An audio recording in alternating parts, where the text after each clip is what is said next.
Hello' student সকলোকে মোৰ চেনেললৈ welcome জনাই আজিৰ এই ভিডিঅ'টোত মই আজি অনুষ্ঠিত হৈ যোৱা SSLC 2025ৰ মেথছৰ MCQখিনি ডিছকাছ কৰিব বিচাৰিছোঁ।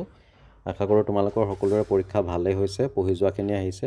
বাৰু যিয়ে নহওক এতিয়া আমি MCQখিনি ডিছকাছ কৰোঁ, তাৰ এনচাৰবিলাক কি হ'ব। মই উল্লেখযোগ্য যে এই কুৱেশ্যন পেপাৰখন যাৰ পৰা কালেক্ট কৰিছিলোঁ এইটো D ছিৰিজৰ হয়, গতিকে D ছিৰিজৰ এনচাৰখিনি ইয়াৰ লগত মিলিব। বাকী A আৰু B তেওঁলোকৰ কোনটো কিহত পৰিছে চিৰিয়েল নাম্বাৰবোৰ ইয়াৰ লগত মিলাই ল'লে হ'ল। কুৱেশ্যন নম্বৰ 1টোত দিছিলে যদি px = 4x² + 2bx + 9 বহুপদটোৰ শূন্য দুটা আলফা আৰু বিটা হয় যাতে আলফা প্লাছ বিটা = 0 তেনেহ'লে বিৰ মান কিমান হ'ব। ইয়াত শুদ্ধ অপশ্যনটো হ'ব অপশ্যন ডি 0। কুৱেশ্যন নম্বৰ 2টোত -49 -42 -35 সমান্তৰ প্ৰগতিৰ কোনটো পদ শূন্য হ'ব। তো ইয়াত আমাক যি চাৰিটা অপশ্যন দি দিছে তাৰ ভিতৰত শুদ্ধ অপশ্যনটো হ'ব অপশ্যন চি 8, অৰ্থাৎ 8তম পদটো শূন্য হ'ব। কুৱেশ্যন নম্বৰ 3ত আমাক এটা চিত্ৰ দিছে য'ত ডি কোণটো আৰু BOC কোণটোৰ মান আমাক দিয়া আছে। ইয়াৰ পৰা আমি DOC আৰু AOB উলিয়াব লাগে। তো ইয়াত দিয়া অপশ্যনসমূহৰ ভিতৰত শুদ্ধ অপশ্যনটো হ'ব option B 55 degree 55 degree. Next question number 4ত দিছিলে PQ ৰেখাখণ্ড 5:7 অনুপাতত ভাগ কৰাৰ বাবে P বিন্দুৰ পৰা আঁকিবলৈ লোৱা ৰশ্মিটোক সমান অন্তৰালত ভাগ কৰিবলৈ কমেও কিমানটা বিন্দু চিহ্নিত কৰিব লাগিব। তো ইয়াত দিয়া অপশ্যনসমূহৰ ভিতৰত শুদ্ধ অপশ্যনটো হ'ব option C 12। Next question number 5টোত দিছে 30, 34 আৰু x0 শীৰ্ষবিন্দুযুক্ত ত্ৰিভুজৰ কালি 6 বৰ্গ একক হ'লে xৰ মান হ'ব। ইয়াত শুদ্ধ অপশ্যনটো হ'ব option A 0। Next question number 6ত দিছে এটা বৃত্তৰ দুডাল সমান্তৰাল স্পৰ্শকৰ স্পৰ্শবিন্দু সংযোগ কৰা ৰেখাখণ্ড হৈছে। তো ইয়াত আমাক যি চাৰিটা অপশ্যন দি দিছে শুদ্ধ অপশ্যনটো হ'ব অপশ্যন ডি, সেই ৰেখাডাল হ'ব বৃত্তটোৰ চাপ। কুৱেশ্যন নম্বৰ 7ত আমাক ত্ৰিকোণমিতিৰ পৰা এটা প্ৰশ্ন দিছে যদি sin θ + cos θ = √3 হয় তেন্তে তলৰ কোনটো শুদ্ধ। তো ইয়াত দিয়া অপশ্যনসমূহৰ ভিতৰত শুদ্ধ অপশ্যনটো হ'ব option B sin θ × cos θ = 1। Question number 8ত আমাক এটা চিত্ৰ দি দিছে। চিত্ৰটোত আমাক xৰ মানটো দিছে 7 cm আৰু yb দিছে 5 cm। তেতিয়াহ'লে আমি xy ভেলুটো উলিয়াব লাগে। ইয়াত xy ভেলুটো হ'ব option D 14 cm। Next question number 9টো দিছে এটা বেলন আৰু এটা শংকুৰ উচ্চতাৰ অনুপাত 2:3 আৰু আয়তনৰ অনুপাত 9:8 হ'লে সিহঁতৰ ব্যাসাৰ্ধৰ অনুপাত হ'ব। ইয়াত শুদ্ধ অপশ্যনটো হ'ব option C 4:3।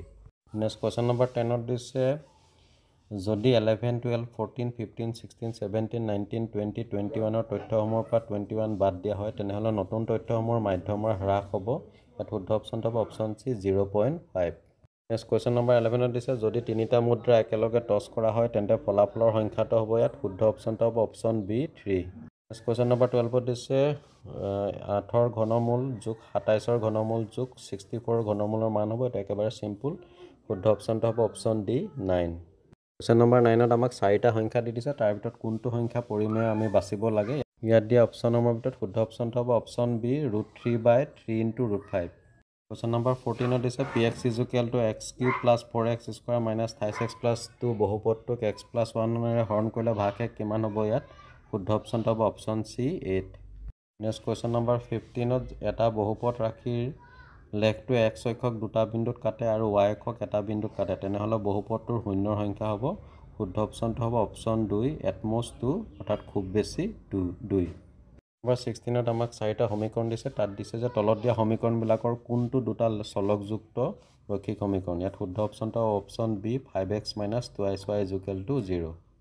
Next question number 17 ইয়াত নাম্বাৰটো উঠা নাই যে পিৰ কি মানৰ বাবে p - 2x² + 28x + 5 = 0 সমীকৰণটোৰ দ্বিঘাত সমীকৰণ নহয়। ইয়াত পিৰ মানটো হ'ব অপশ্যন বি 2।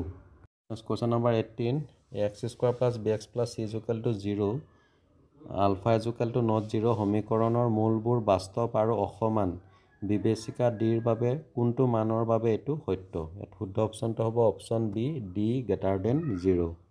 নেক্সট আহিলোঁ কুৱেশ্যন নম্বৰ 41লৈ। মাজৰ কুৱেশ্যনখিনি পোৱা নাই, মই নেক্সট ভিডিঅ'টোত দি আছোঁ অলপ পিছতে। ইয়াত আমাক চাৰিটা উক্তি দিছে তাৰ ভিতৰত কোনটো সত্য আমি ক'ব লাগে। ইয়াত শুদ্ধ অপশ্যনটো হ'ব অপশ্যন এ x আৰু z সত্য।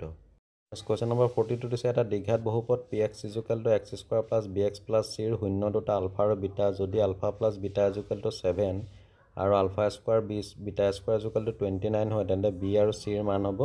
ইয়াত শুদ্ধ অপশ্যনটো হ'ব অপশ্যন বি b = -7 c = 10।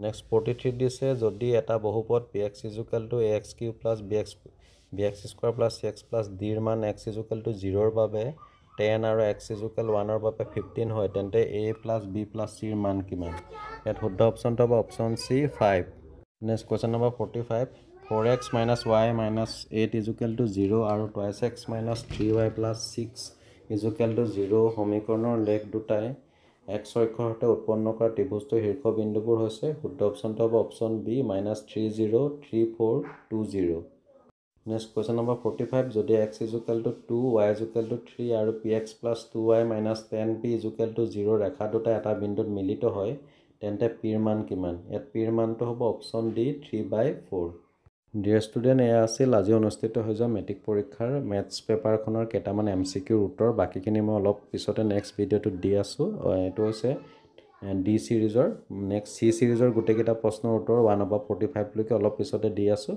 তো চাই থাকিব আৰবি লাৰ্ণ কাম এণ্টাৰটেইনমেণ্ট ধন্যবাদ